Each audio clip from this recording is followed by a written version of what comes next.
Good evening, and we are bringing you the national news broadcast on Channel I. And here we bring you the top stories from home and around the world. I'm Natalia Viravadan. I'm Movin Hettiarati, and here are today's headlines. The President instructs officials to provide approved nurse demands in a manner which would not affect the entire public service. Prime Minister says China has risen with its own strengths and friendly relations with other nations. Health authorities urge the public to receive the booster vaccine without heeding on views and opinions which lack scientific evidence. And now on the top story for tonight, President Gotabaya Rajapaksa instructs the officials to provide approved nurses issues in a manner which would not affect the entire public service. The President made these remarks at a discussion held at the Presidential Secretariat today at the request of the Public Service United Nurses Association. Establishment of the Nursing University, promotion of nursing officers from grade 2 to grade 1 with retrospective effect by backdating the promotion, 36 hours of duty to be treated as 30 hours duty of 5 days a week, providing of 10,000 rupees allowance proportionate to the DTA allowance of 35,000 rupees to medical professionals, the issuance of the uniform allowance circular and the additional service allowance and other nurses trade union demands were discussed during the meeting. The President instructed Chairman of University Grants Commission, Senior Professor Sampath Amaratunga, to amend the Higher Education Act and present it to the Parliament expeditiously, and to take further necessary steps to merge nursing colleges in order to create a national university. Senior Professor Amaratunga stated that the Higher Education Act would be presented to the Parliament by April.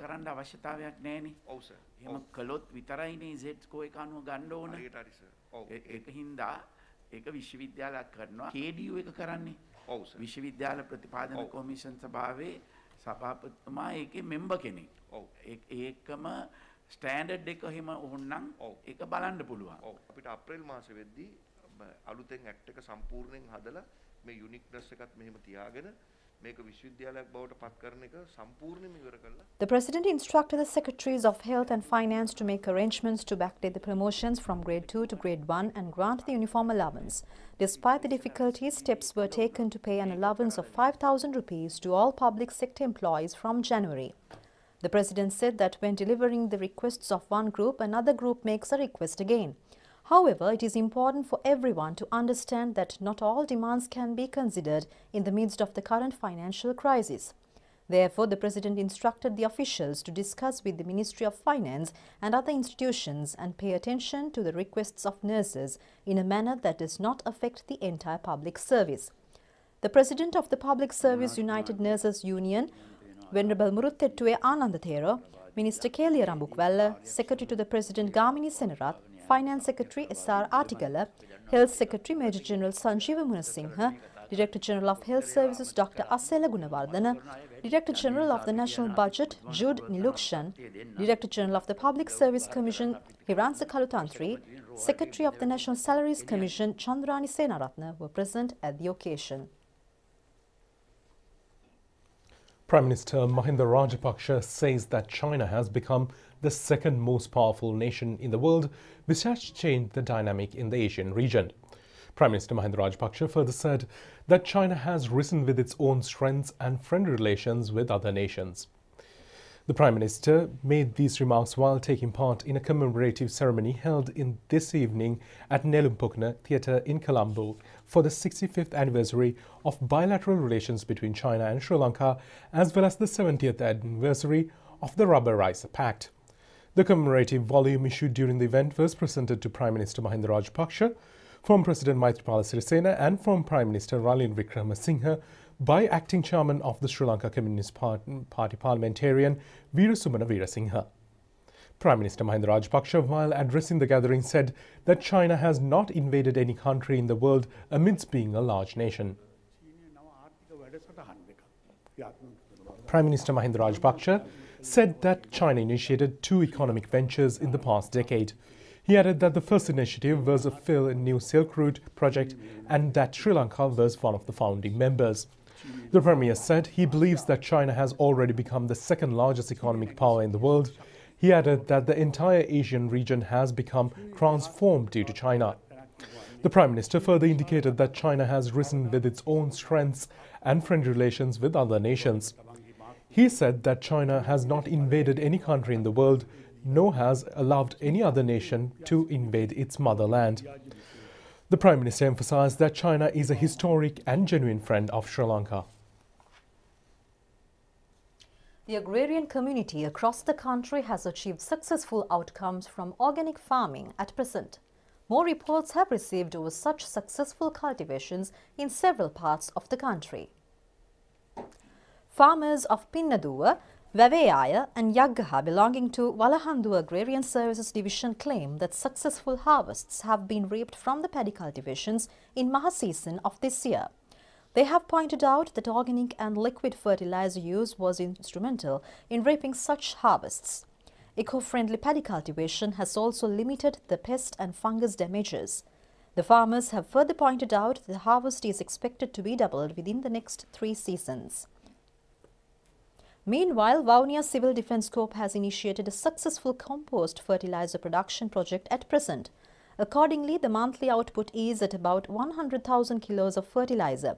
This project has been initiated under the Domestic Organic Fertilizer Production National Programme.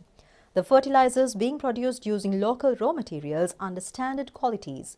Steps have been taken to use the fertilizer for the farmlands of the Civil Defence Corps and issue the rest to the market.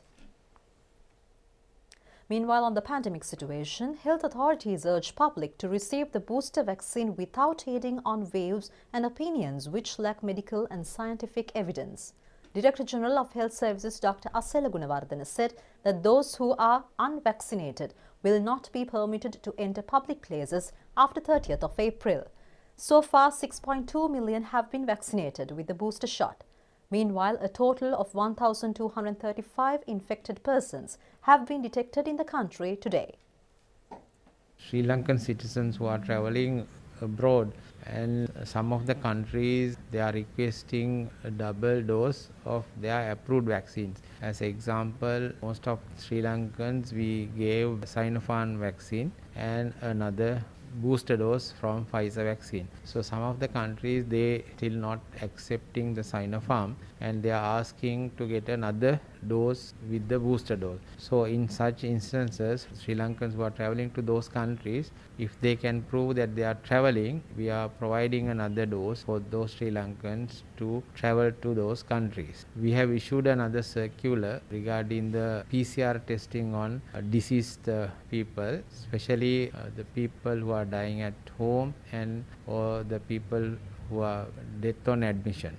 This is earlier we have given that it has to be mandatory, but now we have relaxed that. On the discretion of the consultant JMO only, they will do the PCR testing. And if a PCR is positive, the body has to be cremated within 24 hours. That is not changed. Once the body is PCR positive, the body has to be cremated within 24 hours. All these decisions are taken with the expert committee decision after going through the available scientific data for the last 2 years. At the beginning, we instructed to do all the PCR testing in all the deceased people, and going for cremation is mandatory, but even that is now being reviewed and we will be announcing our new course of action in due course. We have observed that the number of people who are coming to the wards or hospitals with signs and symptoms of COVID-19 or related symptoms, we have observed that a considerable proportion are among those who have not received a single dose of vaccine. So therefore, it is important to inform the public that those who have not received a single dose of COVID-19 vaccine need to start their vaccination process as early as possible, and those who are supposed to get the third dose or the booster dose should get their booster dose as early as possible. Question has been raised about contacts at home or confirmed case is living in a household. All contact or their next of kin are likely to be get infected, and sometimes because of the nature of the current Omicron variant, some people might not show any type of symptoms and signs signs. And however, if someone is showing any signs and symptoms, especially if they are having respiratory symptoms like cough and cold and illnesses, definitely they will have to be vigilant and get checked for COVID-19. And if the fever is there, again it could be COVID and therefore it be tested. But on the other hand, if the fever is lasting for more than 48 hours, you have to get yourself tested for dengue. And anyone who has coming from abroad, especially from malaria countries, it is important, if the fever is continuing, to get yourself checked for malaria, because we have found a considerable number of people who have got fever after returning into country, Sri Lanka, from various countries, later found to be suffering from or infected with malaria. So therefore, testing for malaria is important if you have recently visited any malaria endemic countries. What we are actually experiencing right now is the leverage what we've got with the second vaccination. As of now, we've done the first vaccination for about 95% of the population above 12. The second vaccination we've reached into about 80 to 82%, and the booster vaccination, the third vaccination, we've covered roughly around 44%. So when compared to the past week, we've noticed about 10 to 15% of increase of caseloads. We've noticed about 10 to 12 to 15% of increase of deaths, and the oxygen dependency has risen up by 10%, where the ICU dependency has risen up for about 2 to 4%. These figures might not be stable right throughout like this. There are few things that an individual could do: wearing the mask properly, limiting your movement, restricting your movement by yourself, avoiding unnecessary travels, and predominantly, and which is very pivotal in all scenarios, to get yourself the third booster vaccination. A total of 37,111,792 vaccine doses have been inoculated to the people in the country under the COVID-19 immunization program. Accordingly, 16,824,201 persons have received the first dose of the vaccine, while 14,047,994 have received both the doses.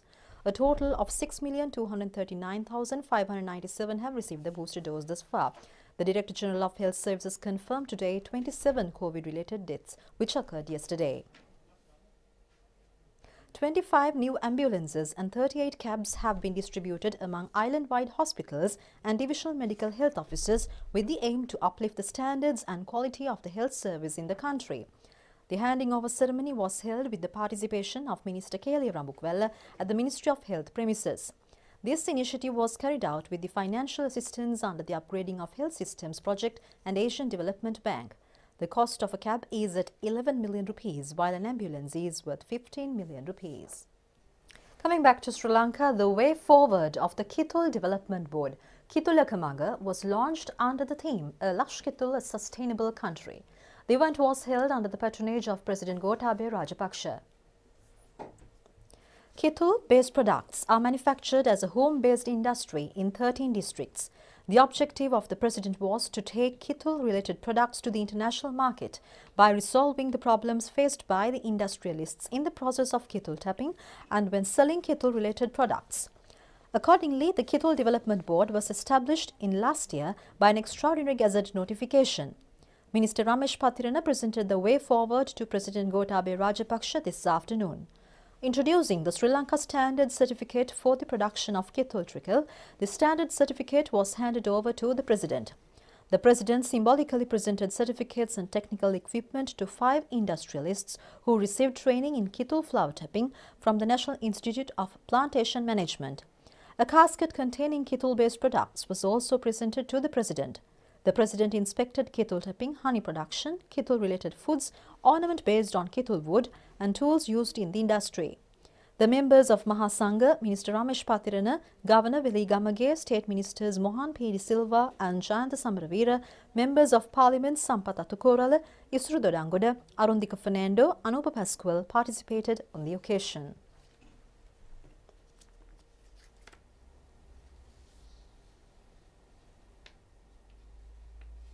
The 43rd Navam Perahara of the Gangarama Temple in Hunupitiya, Colombo was commenced under the patronage of President Gotabaya Rajapaksa yesterday. The Perahara was organised under the guidance of Venerable Galaboda Jnanisa Thera, under the supervision of incumbent of Gangarama Temple, Venerable Dr. Kirinde Ajisasera. Deputy Chief Prelate of Malwata Chapter, Most Venerable Dimurkumare Vimaladhamma Thera, conducted the 5 precepts for the devotees and delivered a brief sermon. The President placed the casket of sacred relics under the tasker. The procession was colourful with danced groups of Kandyan, Low Country and Sabaragamuwa traditions with ceremonial elephants. The President unveiled the newly erected golden fence around the sacred Bodhya and also offered the land in front of the temple to Gangarame temple through a free grant and presented bicycles to the 3 Mahots who had come for the procession. The Mahasangha, public representatives, government officials and members of the Dayak Sabha of the temple attended the event.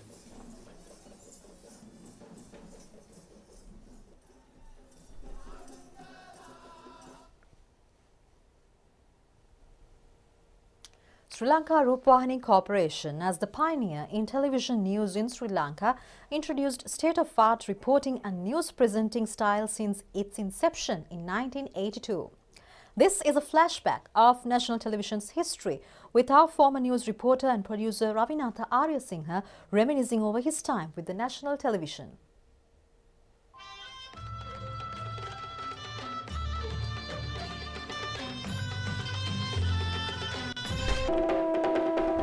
Following international standards and traditions, Sri Lanka Rupavahini Corporation has recorded many historical events since its early days. Ravinatha Aryasinghe, who later became a top diplomat in Sri Lanka, was a member of the first news team of the national television. He covered 1982 presidential elections and many other main events at the time. Well, 40 years ago when we joined Rupavahini, we were starting Rupavahini. Most of us had very basic training and were into a very new adventure. And I think myself as well as all my colleagues who were in that pioneering group of Rupavahini enjoyed ourselves more than anything because we were in a actually very new terrain. The bonds we developed working together, trying to find new norms, practices, processes, understanding both the politics as well as how to deal with people has held us in good stead right through our careers in whatever professional fields we have gone into. One of the things I enjoyed most in my Rupavahini period as a reporter was the opportunity I got to travel with the President and the Prime Minister at the time abroad, where we, in addition to understanding global affairs, also got to interview and hold in-depth interviews sometimes with some of the foreign leaders and trying to develop some practices in this regard so that the people in Sri Lanka understood both the foreign dynamics as well as the dimensions relating to economics and politics of the world and regional organizations. The UN was a particularly significant experience. We also worked at that time also in a very politicized environment. The ethnic conflict was very much at its height, but we also managed to keep politics out of our work to a very high degree and be professional in what we did. We asked the tough questions, took the risks we needed to take, sometimes in battle zone, and I think we've all come out stronger as a result of that.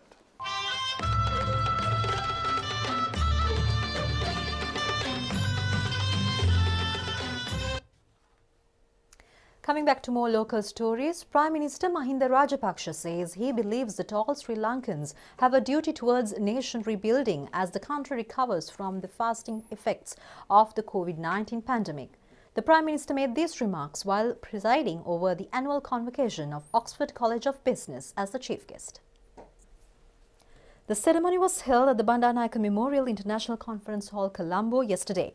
507 graduates of Business Management and Business Administration received their degrees at the event. 3 graduates who excelled in their respective courses received awards from the Prime Minister.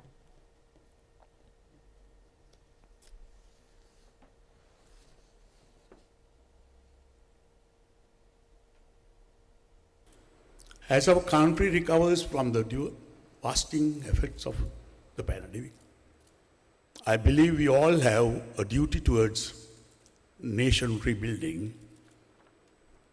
This is where your world-class education can play a crucial role in helping Sri Lanka back on the road to economic recovery in the post-pandemic era.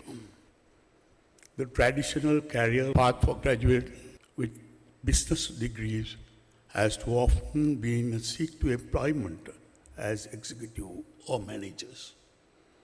However, I believe that it is time to think beyond traditional career path. As we aim for economic recovery and prepare to compete globally, Sri Lanka is in need of entrepreneurs who can drive the post-pandemic economic recovery. Therefore, your innovative ideas should be converted into startup and that expanded into larger business organizations that could greatly significant economic activity, including job opportunities to your fellow Sri Lankans. There are many initiatives that are in place to support startup businesses.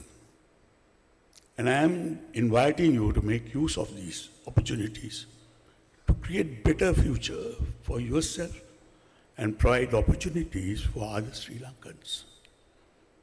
By becoming an entrepreneur, you make use of your education and build a sustainable income source for yourself while contributing to the economic recovery of our country. Australian High Commissioner in Sri Lanka, David Hawley, was present at this occasion. The National Science Foundation has launched a global digital platform with the aim of utilizing patriotic residence of Sri Lankan scientists to national development. The launch of the new platform will be held under the patronage of Prime Minister Mahinda Rajapaksa on the 21st at BMICH. The briefing in this regard was held at the Government Information Department today.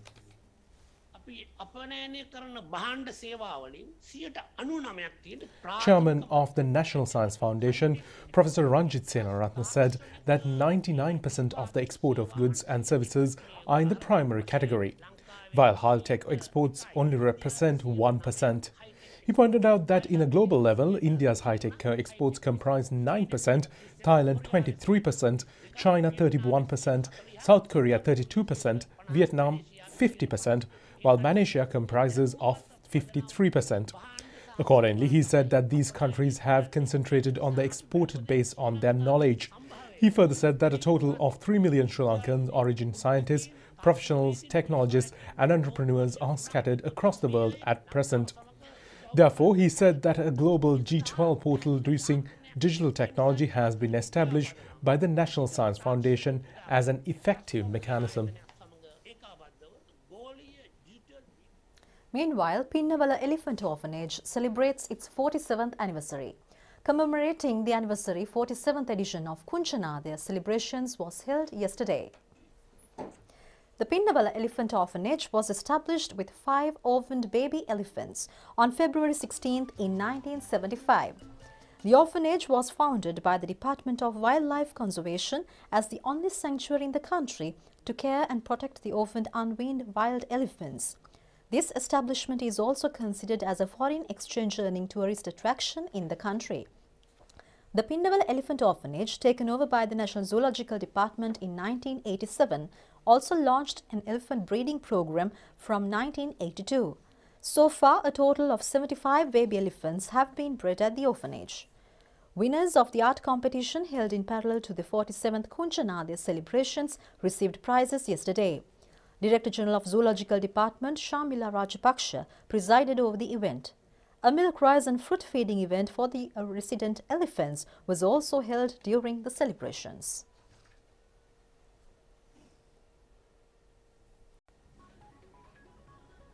That's it for tonight's English News Update. Thank you for joining us. Good night. Good night.